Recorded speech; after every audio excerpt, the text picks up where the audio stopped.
Friends, welcome to Neeta's Tasteland. ഓണാഘോഷ പരിപാടികളൊക്കെ എവിടെ വരെയായി? എല്ലാരും ഓണക്കോടിയൊക്കെ എടുത്തോ? സദ്യക്കുള്ള ഒരുക്കങ്ങളൊക്കെ ആരംഭിച്ചോ? ഇന്ന് 10 അല്ലേ? അത്തമായിട്ട് എല്ലാവർക്കും ഒരു മധുരമായിട്ടാണ് ഞാൻ വന്നിരിക്കുന്നത്. ഞങ്ങളിവിടെ തൃപ്പൂണിത്തുറക്കാർക്ക് ഇന്ന് അത്തച്ചമയൊക്കെയാണ്. അപ്പൊ എല്ലാവർക്കും മധുരം തന്നതിന് ശേഷം അത്തത്തിന്റെ പരിപാടികളൊക്കെ ആരംഭിക്കാമല്ലോ എന്ന് വിചാരിച്ചു. നമ്മളിന്ന് അത്ത സ്പെഷ്യലായിട്ട് ചെയ്യാൻ പോകുന്നത് നമ്മുടെ പാലട പായസം. പാലട പായസം എന്ന് പറഞ്ഞാൽ പായസത്തിൽ എല്ലാവർക്കും ഒരുപോലെ ഇഷ്ടപ്പെടുന്ന ഒരു കാര്യമല്ലേ പാലട പായസം.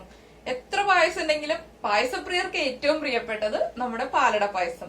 അത് നമ്മൾ സദ്യയിൽ കഴിക്കുന്ന ആ ഒരു പിങ്ക് കളർ തന്നെയാണെങ്കിലോ കൂടുതൽ ഇഷ്ടാവില്ലേ? നമ്മള് സദ്യയിൽ കഴിക്കുന്ന അതേ ടേസ്റ്റിലും അതേ കളറിലുള്ള ഒരു പിങ്ക് കളറിലെ പാലട പായസം നമ്മൾ വീട്ടിൽ എങ്ങനെയാണ് ഈസി ആയിട്ട് റെഡിയാക്കാന്ന് അറിയണ്ടേ? അതിന് 1-2 ചെറിയ ടിപ്സ് ഒക്കെ ഉണ്ട് കേട്ടോ. ആ ടിപ്സ് ഞാനിപ്പോ കുക്ക് ചെയ്യുമ്പോ കാണിച്ചു തരാം. ആ ടിപ്പും കൂടി ചെയ്ത് കഴിയുമ്പോ പെർഫെക്റ്റ് ആയിട്ടുള്ള പാലട പായസം റെഡിയാവും. അപ്പോ ഈ രീതിയിൽ നമ്മൾ പായസം ഇതുവരെ ഉണ്ടാക്കി കഴിച്ചിട്ടില്ല എന്നുണ്ടെങ്കിൽ എല്ലാവരും ഒന്ന് ഉണ്ടാക്കി കഴിച്ചു നോക്കൂ. ഉറപ്പായിട്ട് എല്ലാവർക്കും ഇഷ്ടപ്പെടും. അതുപോലെ തന്നെ നമ്മുടെ വീട്ടിലും എല്ലാവർക്കും ഒരു സർപ്രൈസ് ആയിരിക്കും. നമ്മൾ വീട്ടിൽ തന്നെ നമ്മൾ സദ്യയിൽ കഴിക്കുന്ന കളറിലുള്ള ആ ഒരു അതേ ടേസ്റ്റിൽ തന്നെയുള്ള ഒരു പായസം കൊടുക്കുമ്പോൾ എല്ലാവരും വിചാരിക്കില്ലേ ഇത് എങ്ങനെയാണ് ഇത്ര പെർഫെക്റ്റ് ആയിട്ട് ഉണ്ടാക്കിയതെന്ന്. അപ്പൊ മധുരത്തിന്റെ കാര്യം മാത്രം എല്ലാവരും അവരവരുടെ ടേസ്റ്റ് അനുസരിച്ച് ആഡ് ചെയ്യുക. എന്താന്ന് വെച്ചിട്ടുണ്ടെങ്കിൽ ഞാനിപ്പോ ചെയ്യാൻ പോകുന്ന രീതി എന്ന് വെച്ചിട്ടുണ്ടെങ്കിൽ എല്ലാവർക്കും കഴിക്കാൻ പറ്റിയ ഒരു മീഡിയം മധുരമായിരിക്കും. എന്താണെന്ന് വെച്ചാൽ നമ്മളിപ്പോ നമ്മുടെ വീട്ടിൽ എല്ലാവരും ഒരുപോലെ കൺസിഡർ ചെയ്തിട്ടുണ്ടല്ലോ പായസം ഉണ്ടാക്കാൻ. അപ്പൊ കൂടുതൽ മധുരം ആവശ്യമാണെങ്കിൽ മാത്രം കൂടുതൽ ഷുഗർ ആഡ് ചെയ്യുക. നമുക്ക് നമ്മുടെ വളരെ ഈസി ആയിട്ടുള്ള പാലട റെഡിയാക്കാം. നിങ്ങൾ ആദ്യമായിട്ടാണ് ഈ ചാനൽ കാണുന്നതെങ്കിൽ സബ്സ്ക്രൈബ് ബട്ടൺ ക്ലിക്ക് ചെയ്തതിന് ശേഷം അതിന്റെ റൈറ്റ് സൈഡിൽ കാണുന്ന ബെൽ ഐക്കണിലും കൂടി ക്ലിക്ക് ചെയ്യുക. അപ്പോൾ ഞാൻ അപ്ലോഡ് ചെയ്യുന്ന എല്ലാ വീഡിയോകളും ഉടൻ തന്നെ നിങ്ങളിലേക്ക് എത്തുന്നതായിരിക്കും.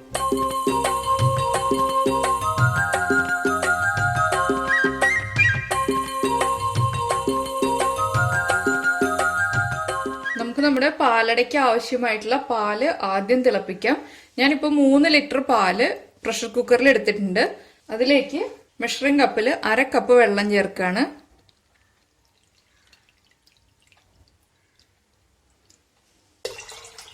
ഇതിനി നന്നായിട്ട് തിളച്ചു വരട്ടെ. ആദ്യം പാല് തിളപ്പിക്കാൻ വെക്കുക. അതിനുശേഷം നമുക്ക് ഓരോന്നായിട്ട് സ്റ്റെപ്പ് ബൈ സ്റ്റെപ്പ് ആയിട്ട് ചെയ്യാം.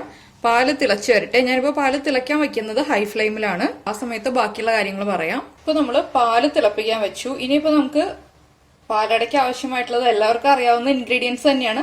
അട വേണം, അതുപോലെ തന്നെ പഞ്ചസാര, പിന്നെ നമുക്ക് ആവശ്യമുള്ളത് ബട്ടറാണ്. ഇത് അൺസോൾട്ടഡ് ബട്ടറാണ് ഞാൻ എടുത്തിരിക്കുന്നത്. സോൾട്ടഡ് ബട്ടർ നമ്മൾ പായസത്തിൽ യൂസ് ചെയ്യില്ല. അൺസോൾട്ടഡ് ബട്ടറാണ് യൂസ് ചെയ്യുക. ഇപ്പൊ ബട്ടർ ഇല്ലാന്നുണ്ടെങ്കിൽ നെയ്യ് യൂസ് ചെയ്യാം. ഇതിപ്പോ നമ്മൾ എടുത്തിരിക്കുന്ന അടയുണ്ടല്ലോ, ഇതുണ്ടോ, വളരെ ചെറിയ അടയാണ്. ഇതുപോലെ ഏറ്റവും ചെറിയ അട എടുക്കുന്നതാണ് എപ്പോഴും നല്ലത്. പായസത്തിന് കൂടുതൽ ടേസ്റ്റ് ഉണ്ടാവുന്നതും ചെറിയ അട യൂസ് ചെയ്യുമ്പോഴാണ്. ഒരു 3 പ്രാവശ്യം അല്ലെങ്കിൽ 4 പ്രാവശ്യം നന്നായിട്ട് വാഷ് ചെയ്ത് ഡ്രെയിൻ ചെയ്തെടുക്കുക. ഞാനിപ്പോ ഇതൊന്ന് വാഷ് ചെയ്തെടുത്തിട്ട് വരട്ടെ.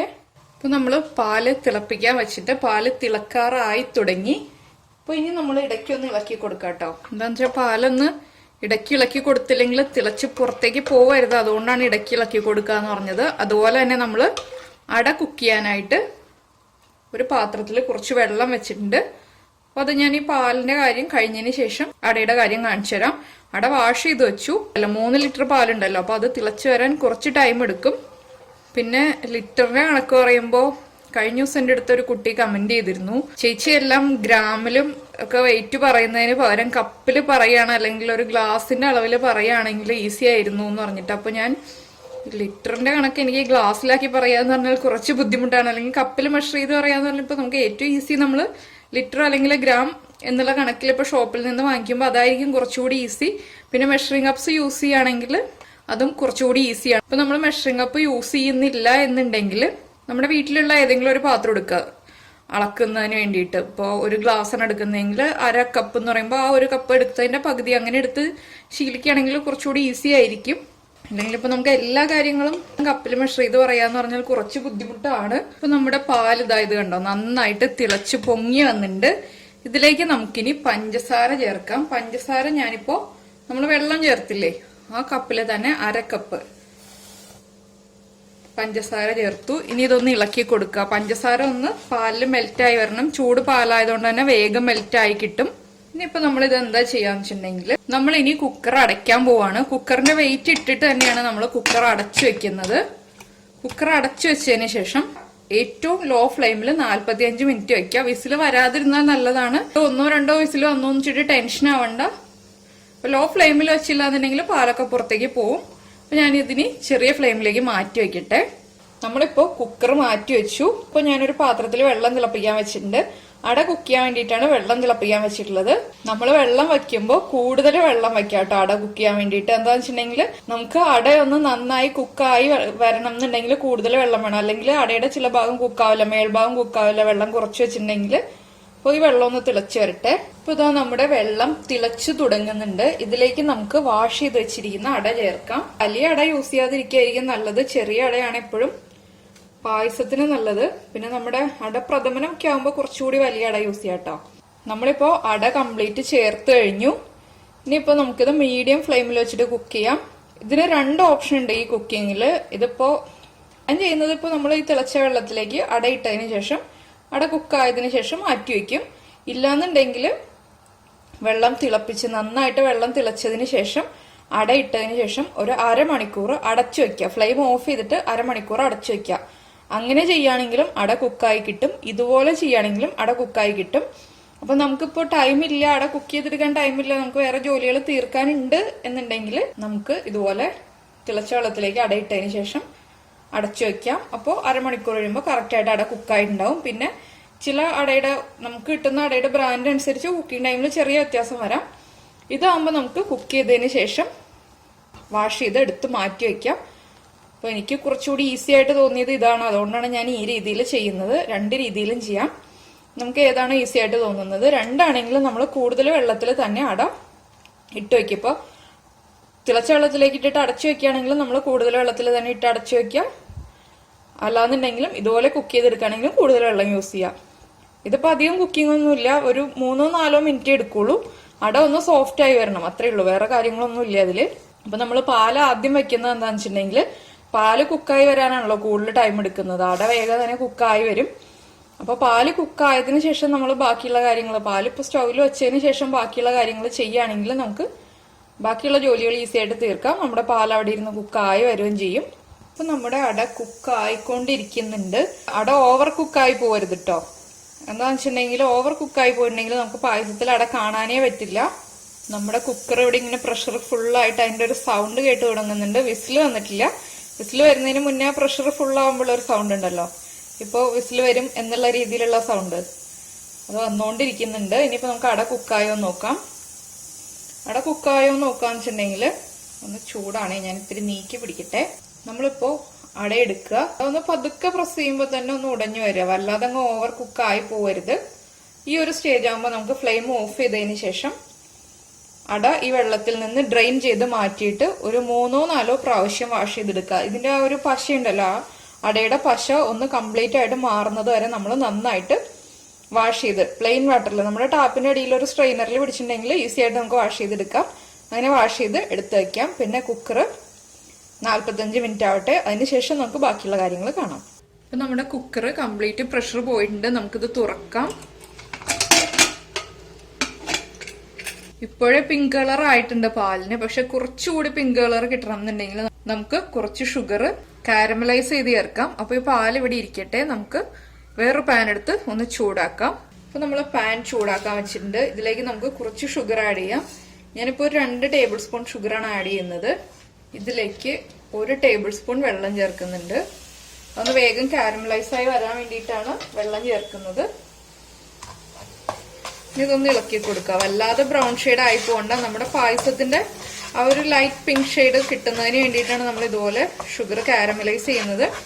അപ്പൊ ഇത് അവോയ്ഡ് ചെയ്യണം എന്നുണ്ടെങ്കിൽ അവോയ്ഡ് ചെയ്യാം കേട്ടോ. അപ്പൊ പാല് കുക്കായി വന്നപ്പോൾ പാലിന് പിങ്ക് ഷെയ്ഡ് വന്നിട്ടുണ്ട്. പിന്നെ കുറച്ചുകൂടി ഭംഗി വരാൻ വേണ്ടിയിട്ട് ഞാനിപ്പോൾ ഇത് ചെയ്യുന്നു എന്ന് മാത്രം. ഇത് ഓപ്ഷനിലാണ്. ഫ്ലെയിം കൂട്ടി വെക്കരുത് ഷുഗർ കാരമലൈസ് ചെയ്യുമ്പോൾ. എന്താണെന്ന് വെച്ചിട്ടുണ്ടെങ്കിൽ വേഗം തന്നെ ബ്രൗൺ കളറായിട്ട് കരിഞ്ഞു വരുമ്പോൾ ആ ഒരു കയ്പ് ടേസ്റ്റ് വരും. അപ്പൊ നമ്മൾ ഷുഗറിന്റെ അളവ് പറയുമ്പോൾ ഇതും കൂടി ചേർത്തിട്ടായിരിക്കും ടോട്ടൽ ഷുഗറിന്റെ അളവ് എഴുതുന്നത്. അപ്പൊ ഈ ഒരു പോർഷൻ സ്കിപ്പ് ചെയ്യുന്ന ആളുകൾ ഷുഗറിന്റെ അളവിൽ ഇത് വ്യത്യാസം വരുത്തുക. അപ്പൊ നമ്മുടെ ഷുഗർ കറക്റ്റ് ആയി കഴിഞ്ഞു. ഈ ഒരു ഷെയ്ഡ് മതി. ഞാൻ ഫ്ലെയിം ഓഫ് ചെയ്യാണ്. ഇനിയിപ്പോ ഇത് നമ്മൾ കുക്ക് ചെയ്ത് വെച്ചിരിക്കുന്ന പാലിലേക്ക് ഒഴിച്ചു കൊടുക്കുക. ഈ ഒരു ഷെയ്ഡ് ആകുമ്പോൾ തന്നെ ഒഴിക്കട്ടെ. ഇനിയിപ്പോ അധികം ഡാർക്ക് കളർ ആവണ്ട. ഞാനത് ഒഴിക്കട്ടെ. നമ്മളിപ്പോ ബാക്കിയുള്ള പ്രോസസ്സ് ചെയ്യാൻ വേണ്ടിയിട്ട് ഒരു ഉരുളി വെച്ചിട്ടുണ്ട്. ഇപ്പൊ കുറച്ച് വലിയ പാത്രം എടുത്താലും മതി. ഉരുളി ഇല്ലാന്നുണ്ടെങ്കിൽ ഇതിലേക്ക് നമുക്കിനി നമ്മൾ കുക്ക് ചെയ്ത് വെച്ചിരിക്കുന്ന പാല് അരിച്ചു ചേർക്കാം. പാലിന്റെ പാട വീഴാതിരിക്കാൻ വേണ്ടിയിട്ടാണ് നമ്മൾ അരിച്ചു ചേർക്കുന്നത്. ഇനിയിപ്പോ നമുക്ക് ഇതിലേക്ക് അട ചേർത്ത് കൊടുക്കാം. നമ്മൾ കുക്ക് ചെയ്ത് നന്നായിട്ട് വാഷ് ചെയ്ത് വെച്ചിരിക്കുന്ന അടയാണ്. അട കുറച്ചായിട്ട് ചേർത്ത് കൊടുക്കുക. എന്താണെന്ന് വെച്ചാൽ നമ്മുടെ മുഖത്തേക്ക് പാല് തെറിക്കാതിരിക്കാൻ വേണ്ടിയിട്ടാണ് കുറച്ചായിട്ട് ചേർത്ത് കൊടുക്കുക എന്ന് പറഞ്ഞത്. ഇനി ഇത് പതുക്കെ ഇളക്കി കൊടുക്കുക. ഹൈ ഫ്ലെയിമിൽ വെച്ചിട്ട് തന്നെയാണ് ഇപ്പൊ അടയൊക്കെ ചേർത്തിരിക്കുന്നത്. എന്താണെന്ന് വെച്ചാൽ നമ്മൾ ഉരുളിയിലേക്ക് പാൽ ഒഴിച്ചതിന് ശേഷം പാൽ ഇനി കുറുകി വരണമല്ലോ, അതുകൊണ്ട് ഹൈ ഫ്ലെയിമിൽ വെക്കാം. അടയുടെ കുക്കിംഗ് കറക്റ്റ് ആണെങ്കിൽ മാത്രമേ ഇതുപോലെ അട വിട്ട് വരുള്ളൂ കേട്ടോ. ഇല്ലാന്നുണ്ടെങ്കിൽ അട എല്ലാം കൂടി കട്ട പിടിച്ചിരിക്കും. അപ്പൊ ഇതിനി തിളച്ചു വരട്ടെ. തിളച്ചു വരുന്നത് വരെ നമ്മൾ ഇടയ്ക്കൊന്ന് ഇളക്കി കൊടുക്കുക. അപ്പൊ നമ്മുടെ പായസം തിളച്ചു തുടങ്ങി എന്ന് വെച്ചിട്ടുണ്ടെങ്കിൽ നമ്മളിപ്പോ ചക്കപ്രഥമനൊക്കെ ചെയ്തതുപോലെ ഇതിങ്ങനെ വല്ലാതെ ബബിൾസ് ആയിട്ട് വരില്ല കേട്ടോ. അതെന്താന്ന് വെച്ചാൽ ഈ ഉരുളിയിൽ എപ്പോ പായസം ഉണ്ടാക്കിയാലും ഇങ്ങനെ ബബിൾസ് പോലെ പൊങ്ങി വരാറില്ല. ഇത് തിളച്ചു കുറുകി വരാറേ ഉള്ളൂ. ഓടിന്റെ ഉരുളിയിൽ ചെയ്യുമ്പോൾ ബബിൾസ് നന്നായിട്ട് പൊങ്ങി വരാറുണ്ട്. പക്ഷെ ഞാൻ ഓടിന്റെ ഉരുളിയിൽ നമ്മുടെ ശർക്കര പായസങ്ങളാണ് ഉണ്ടാക്കാറുള്ളത്. ഈ ഉരുളിയിലാണ് പാൽപ്പായസം ഉണ്ടാക്കുന്നത്. അതുകൊണ്ടാണ് ഞാൻ ഈ ഉരുളി എടുത്തത്. അപ്പൊ ഇതുണ്ടോ, ഇതുപോലെ ചെറിയ ബബിൾസ് വരുള്ളൂ, അല്ലാതെ ഇങ്ങനെ തിളച്ച് പൊങ്ങി വരില്ല. അതെപ്പോഴും ഇങ്ങനെ തന്നെയാണ്. പിന്നെ ഇപ്പൊ നമ്മൾ ഇളക്കുമ്പോ കണ്ടോ ചെറിയ പാട വരുന്നുണ്ട്. അപ്പോ ആദ്യം തിളച്ചു വന്നപ്പോഴുള്ള പാട ഞാൻ എടുത്ത് മാറ്റിയായിരുന്നു, അത് അരിച്ചു മാറ്റി. പക്ഷെ ഇനിയിപ്പോ നമുക്ക് ലാസ്റ്റ് എടുത്ത് മാറ്റാട്ടോ. എന്താണെന്ന് വെച്ചാൽ കുറുകി വരുന്നതനുസരിച്ച് ഇങ്ങനെ പാട വന്നോണ്ടിരിക്കും. ഇതിപ്പോ ആയിട്ടില്ല, പായസത്തിന്റെ ഫൈനൽ സ്റ്റേജ് ഒന്നും ആയിട്ടില്ല. പായസം ആവണം എന്നുണ്ടെങ്കിൽ ഇതിനി ഒന്ന് കുറുകി വരണം. അപ്പൊ നമ്മുടെ വിഷുവിന്റെ അമ്പലപ്പുഴ പാൽപ്പായസം ചെയ്തില്ലേ, അതേപോലൊക്കെ തന്നെയാണ്. പിന്നെ അമ്പലപ്പുഴ പാൽപ്പായസത്തിൽ നമ്മൾ ഉരുളിയിലേക്ക് മാറ്റിയില്ല എന്ന് മാത്രം. ഇത് ഉരുളിയിലേക്ക് മാറ്റിയത് എന്താണെന്ന് വെച്ചിട്ടുണ്ടെങ്കിൽ നമുക്ക് ഇളക്കാനുള്ള എളുപ്പത്തിനാണ്. അമ്പലപ്പുഴ പാൽപ്പായസം തന്നെ നമ്മൾ കുക്കർ ഓഫ് ചെയ്ത് കഴിഞ്ഞാൽ സെർവ് ചെയ്യാനേ ഉള്ളൂ. നമുക്കിനി ഇത് കുറുകി വരുന്നത് വരെ ഇടയ്ക്കിടയ്ക്ക് ഇളക്കി കൊടുത്തോണ്ടിരിക്കാം. പിന്നെ മധുരം കുറവാണെങ്കിൽ ഏത് സ്റ്റേജിൽ വേണമെങ്കിലും മധുരം ചേർത്ത് കൊടുക്കാം കേട്ടോ, അതിൽ കുഴപ്പമൊന്നുമില്ല. അപ്പോൾ ആദ്യമേ നമ്മൾ മധുരം ചേർക്കുമ്പോൾ കൂടുതൽ ചേർക്കാതിരിക്കുക. എന്താണെന്ന് വെച്ചിട്ടുണ്ടെങ്കിൽ പാല് കുറുകി വരുമ്പോൾ മധുരം കൂടും. അതനുസരിച്ച് കുറച്ച് ഷുഗർ ആദ്യം ആഡ് ചെയ്യുക. അതിനുശേഷം ഫൈനൽ ആകുമ്പോൾ നമുക്ക് മധുരം കുറവായിട്ട് തോന്നുകയാണെങ്കിൽ മാത്രം ഷുഗർ ആഡ് ചെയ്ത് കൊടുക്കാം. ഇനിയിപ്പോൾ ഞാനത് കുറുകി വരുമ്പോഴേ കാണിക്കുന്നുള്ളൂ. ഇതിൻ്റെ ഇടയ്ക്കുള്ള സമയത്ത് ഞാനിങ്ങനെ ഇളക്കി എത്ര സമയം ഇളക്കി എന്നുള്ളത് ലാസ്റ്റ് പറയാം. ഏകദേശം ഒരു 15 മിനിറ്റ് ഇളക്കിയാലേ കറക്റ്റായിട്ട് കുറുകി വരുള്ളൂ. ഹൈ ഫ്ലെയിമിൽ വെച്ചിട്ട് തന്നെയാണ് ഇളക്കുന്നത്. അപ്പോൾ വേറെ ജോലികൾക്കൊന്നും പോവാതെ പായസത്തിന്റെ അടുത്ത് തന്നെ നിൽക്കുക. ഇല്ലാന്നുണ്ടെങ്കിൽ നമ്മൾ ഇത്ര സമയം ഇപ്പോൾ കുക്കറിൽ പാല് കുക്കായതുകൊണ്ട് നമുക്ക് കുറേ സമയം ഫ്രീ ആയിട്ട് കിട്ടിയില്ലേ. ഇനിയിപ്പോൾ ഇതിന്റെ അടുത്ത് തന്നെ നിന്നിട്ട് ഒരു 15 മിനിറ്റിന്റെ കാര്യമല്ലേ ഉള്ളൂ. അപ്പോൾ നമുക്ക് കുറുകിയതിന് ശേഷം കാണാം. നമ്മുടെ പായസം എന്താ ഇപ്പോൾ കുറുകി, നന്നായിട്ട് കുറുകി. ഒരു 15 മിനിറ്റായി ഞാൻ ഹൈ ഫ്ലെയിമിൽ തന്നെ വെച്ചിട്ട് ഇളക്കായിരുന്നു. കണ്ടിന്യൂസ് ആയിട്ട് ഇളക്കണ്ട, ഇടയ്ക്കൊന്ന് അങ്ങോട്ടും ഇങ്ങോട്ടും നീങ്ങിയാലും കുഴപ്പമൊന്നുമില്ല. പക്ഷെ പായസത്തിന് ഉപേക്ഷിച്ച് വേറെ വഴിക്ക് പോയിട്ടുണ്ടെങ്കിൽ പായസം വേറെ ആയിപ്പോവും. അപ്പോൾ നമ്മൾ പ്രസന്റ് ചെയ്യുമ്പോൾ ഈ ഇതൊക്കെ ഉണ്ടല്ലോ, ഈ പാട വരുന്നതൊക്കെ എടുത്ത് മാറ്റിയിട്ട് തന്നെ പ്രസന്റ് ചെയ്യാം കേട്ടോ. നമ്മളിങ്ങനെ പായസം കുറുകി വരുന്നതോറും അതിങ്ങനെ വന്നുകൊണ്ടേ ഇരിക്കും. അപ്പൊ ഞാൻ ഇടയ്ക്കിടയ്ക്ക് എടുത്ത് മാറ്റുന്നുണ്ടായിരുന്നു. ഈ ഒരു സ്റ്റേജ് ആവുമ്പോൾ ഇനി ഫ്ലെയിം ഓഫ് ചെയ്യാൻ പോവാണ്. എന്താണെന്ന് വെച്ചിട്ടുണ്ടെങ്കിൽ പാലാണ്, ഇത് വീണ്ടും കുറുകി വരും. ചൂട് കുറയുന്നതനുസരിച്ച് കുറുകി വരും. അപ്പൊ നമ്മൾ ഈ ഒരു കൺസിസ്റ്റൻസി കാണിച്ചു തരികയാണെങ്കിൽ ഇത് കണ്ടോ, ഇതുപോലൊരു കൺസിസ്റ്റൻസി ആകുമ്പോൾ ഫ്ലെയിം ഓഫ് ചെയ്യാൻ പോവാണ്. പക്ഷെ ഇത് വീണ്ടും കുറുകും. നമ്മൾ ഒരു 2 മണിക്കൂർ കഴിഞ്ഞിട്ട് സെർവ് ചെയ്യുകയാണെങ്കിൽ വീണ്ടും നന്നായിട്ട് കുറുകി വരും. അതുകൊണ്ടാണ് ഈ ഒരു സ്റ്റേജ് ആകുമ്പോൾ ഫ്ലെയിം ഓഫ് ചെയ്യാൻ പോകുന്നത്. നമുക്ക് ഫ്ലെയിം ഓഫ് ചെയ്യാം. ഇനിയിപ്പോൾ ഇതിലേക്ക് നമ്മൾ ചേർക്കുന്നത് ബട്ടറാണ്. ഉപ്പില്ലാത്ത ബട്ടർ യൂസ് ചെയ്യുക. ബട്ടർ ഇല്ലാന്നുണ്ടെങ്കിൽ നെയ്യ് യൂസ് ചെയ്യാം. അപ്പൊ നമ്മൾ ഇതിലേക്ക് ഏലക്കാപ്പൊടി അതുപോലെയുള്ള കാര്യങ്ങളൊന്നും ചേർക്കില്ല. ട്രഡീഷണൽ ആയിട്ട് നമ്മുടെ പാലട പായസം എന്ന് പറഞ്ഞിട്ടുണ്ടെങ്കിൽ ഏലക്കാപ്പൊടി ഇല്ല, കാഷ്യൂനട്ട് ഇല്ല, അതുപോലെ തന്നെ റൈസിൻസ് അങ്ങനെയുള്ള കാര്യങ്ങളൊന്നും ഇല്ല. പിന്നെ ചേർക്കണം എന്നുള്ള ആളുകൾക്ക് ചേർക്കാം. ട്രഡീഷണൽ ആയിട്ടുള്ള പായസം എന്ന് പറഞ്ഞിട്ടുണ്ടെങ്കിൽ 4-5 മണിക്കൂർ ഉരുളിയിൽ വറ്റിച്ചിട്ടാണ് ചെയ്യുന്നത്. നമ്മളിപ്പോ ഇതിന്റെ ഈസി വേർഷനാണ് ചെയ്തത്. ഞാൻ ഇതിലേക്ക് ചേർത്തത് 1.5 കപ്പ് പഞ്ചസാരയാണ് ചേർത്തത്. മധുരത്തിനനുസരിച്ച് നമ്മൾ പഞ്ചസാര ചേർക്കുക. ഒരു മീഡിയം മധുരം ആവുള്ളൂ, ഭയങ്കര ഓവർ ആയിട്ടുള്ള മധുരമായിരിക്കില്ല. നമുക്ക് എത്ര മധുരം വേണോ, നല്ല മധുരം വേണമെന്നുള്ള ആളുകൾ പഞ്ചസാരയുടെ അളവ് കൂട്ടുക. മീഡിയം മധുരം മതി എന്നുണ്ടെങ്കിൽ ഈ ഒരു അളവിൽ ചേർക്കുക. അതൊക്കെ നമ്മുടെ ടേസ്റ്റ് അനുസരിച്ച് വ്യത്യാസം വരുത്താം കേട്ടോ. അതിൽ ഇപ്പൊ ഇത്രേ ചേർത്തുള്ളൂ, അപ്പൊ അതില് ഞങ്ങൾ കഴിച്ചപ്പോൾ മധുരം കുറവായിരുന്നു അല്ലെങ്കിൽ കൂടുതലായിരുന്നു എന്ന് പറയരുത്. നമ്മുടെ ടേസ്റ്റ് അനുസരിച്ച് ഇടയ്ക്കൊന്ന് ടേസ്റ്റ് ചെയ്ത് നോക്കുക, അതനുസരിച്ച് പഞ്ചസാര ചേർക്കുക. അപ്പൊ ആദ്യം നമ്മൾ പാല് കുക്ക് ചെയ്യാൻ വെക്കുമ്പോൾ 1/2 കപ്പ് പഞ്ചസാര മാത്രം ചേർക്കുക. എന്താണെന്ന് വെച്ചിട്ടുണ്ടെങ്കിൽ ഓവറായിട്ട് നമ്മൾ മധുരം ചേർത്ത് കഴിഞ്ഞിട്ടുണ്ടെങ്കിൽ നമുക്ക് കുറയ്ക്കാൻ പറ്റില്ല. അതുകൊണ്ടാണ് ആദ്യം കുറച്ച് ചേർക്കുക എന്ന് പറഞ്ഞത്. അത് വീണ്ടും ഞാൻ റിപ്പീറ്റ് ചെയ്ത് പറയല്ല, ഒന്നുകൂടി ഓർമ്മിപ്പിക്കാൻ പറഞ്ഞു എന്നേ ഉള്ളൂ. നമ്മൾ ചെയ്ത സ്റ്റേജുകൾ കറക്റ്റ് ആയിട്ടൊന്ന് ഓർത്തിരിക്കുക. ആദ്യം പാല് കുക്ക് ചെയ്യാൻ വെക്കുക, അപ്പൊ നമുക്ക് ടൈം സേവ് ചെയ്യാൻ പറ്റും. അതിനുശേഷം അട വേവിച്ചെടുക്കുക. ഇല്ലാന്നുണ്ടെങ്കിൽ അട കുക്ക് ചെയ്യുന്ന രീതിയിൽ ഞാൻ വേറൊരു ഓപ്ഷൻ പറഞ്ഞല്ലോ. അപ്പൊ രണ്ടിൽ ഏതാണോ സൗകര്യമായിട്ടുള്ളത് അത് ചെയ്യുക അട കുക്ക് ചെയ്യാൻ വേണ്ടിയിട്ട്. അതിനുശേഷം നമ്മൾ പഞ്ചസാര കാരമലൈസ് ചെയ്ത് പാല് കുക്കായി കഴിയുമ്പോൾ അതിലേക്ക് ചേർക്കുക. പിന്നെ നേരത്തെ പഞ്ചസാര കാരമലൈസ് ചെയ്ത് വെച്ചിട്ട് പാലിലേക്ക് ചേർക്കാൻ നോക്കിയാൽ പാനിൽ നിന്ന് വിട്ട് വരില്ല. പ്രഷർ കംപ്ലീറ്റ് പോയതിനു ശേഷം കുക്കർ തുറക്കുക. അതിനുശേഷം മാത്രം പഞ്ചസാര കാരമലൈസ് ചെയ്യാം കേട്ടോ. ഇല്ലാന്നുണ്ടെങ്കിൽ നമുക്ക് പാനിൽ നിന്ന് കുക്കറിലേക്ക് ഒഴിക്കാൻ പറ്റില്ല. ഇതിപ്പോ ഉരുളിയിൽ തന്നെ പായസം ചെയ്യണമെന്ന് വെച്ചിട്ടുണ്ടെങ്കിൽ അങ്ങനെയൊന്നുമില്ല. ഞാനിപ്പോ കാണിച്ചു തരാൻ എളുപ്പത്തിന് വേണ്ടിയിട്ടാണ് കുറച്ച് വലിയ ഉരുളി എടുത്തത്. വലിയ കുക്കറിലാണ് നമ്മളിപ്പോ പാല് കുക്ക് ചെയ്യാൻ വെക്കുന്നതെന്നുണ്ടെങ്കിൽ കുക്കറിലേക്ക് തന്നെ നമ്മൾ പഞ്ചസാര കാരമലൈസ് ചെയ്തതും അതുപോലെ തന്നെ അടയും ചേർത്തിട്ട് അതിൽ ഇളക്കി കുക്ക് ചെയ്താൽ മതി. പക്ഷെ ഞാനിപ്പോ കുക്കറിൽ കാണിക്കുകയാണെങ്കിൽ അധികം സ്പേസ് ഇല്ലാത്ത കുക്കറാണ്, അപ്പോൾ വട്ടം കുറവുള്ള കുക്കറാണ്, അതുകൊണ്ട് കറക്റ്റായിട്ട് കാണാൻ പറ്റില്ല. അതുകൊണ്ടാണ് ഞാൻ അങ്ങനെ കുക്കറിൽ ചെയ്യാതെ ഉരുളിയിലേക്ക് മാറ്റിയത്. ഇതിപ്പോ ഉരുളിയിലോ നമുക്ക് ഏതാണോ വലിയ പാത്രം ഉള്ളത് അതിൽ ചെയ്യാം. ഇപ്പൊ ഞാൻ ഇതൊന്ന് എടുത്ത് മാറ്റിട്ട് കേട്ടോ. ഈ പാടം ഒന്ന് മാറ്റിയതിന് ശേഷം നമുക്ക് ഇതിലേക്ക് ബട്ടർ ചേർത്ത് കൊടുക്കാം. ഞാനിപ്പോ 1 ടേബിൾ സ്പൂൺ ബട്ടറാണ് ചേർക്കുന്നത്. ബട്ടറിന് പകരം ബട്ടറിന്റെ ടേസ്റ്റ് താല്പര്യം ഇല്ലാന്നുണ്ടെങ്കിൽ നമുക്ക് നെയ്യ് ചേർക്കാം. പക്ഷെ ട്രഡീഷണൽ ആയിട്ടുള്ള നമ്മുടെ പാലട പായസം എന്ന് പറഞ്ഞാൽ ബട്ടറാണ് ചേർക്കുന്നത്. അത് ഫ്ലെയിം ഓഫ് ചെയ്തതിന് ശേഷം മാത്രമേ ചേർക്കാറുള്ളൂ. അപ്പൊ ഇത്രയുള്ള പരിപാടി. ഇനിയിപ്പോ നമുക്കിത് ചൂടൊന്ന് കുറുകിയതിന് ശേഷം സെർവ് ചെയ്യാം. അത്രേ ഉള്ളൂ. അപ്പോൾ എല്ലാവരും ഓണം സദ്യയിൽ പാലട പായസം ഉണ്ടാക്കി കഴിച്ചതിന് ശേഷം ഫീഡ്ബാക്ക് അറിയിക്കുക. അതുപോലെ തന്നെ ലൈക്ക് ചെയ്യാനും ഷെയർ ചെയ്യാനും സബ്സ്ക്രൈബ് ചെയ്യാത്ത ആളുകൾ സബ്സ്ക്രൈബ് ചെയ്യാനും മറന്നുകൊണ്ടാ. പിന്നെ കമന്റ് ചെയ്യുന്ന കാര്യം ഓർക്കാട്ടോ, കമന്റ് ചെയ്യുന്ന കാര്യം മറന്നുകൊണ്ടാ. അപ്പൊ നമുക്ക് നമ്മുടെ അടുത്ത റെസിപ്പിയുമായിട്ട് അടുത്ത ദിവസം കാണാം. Thank you.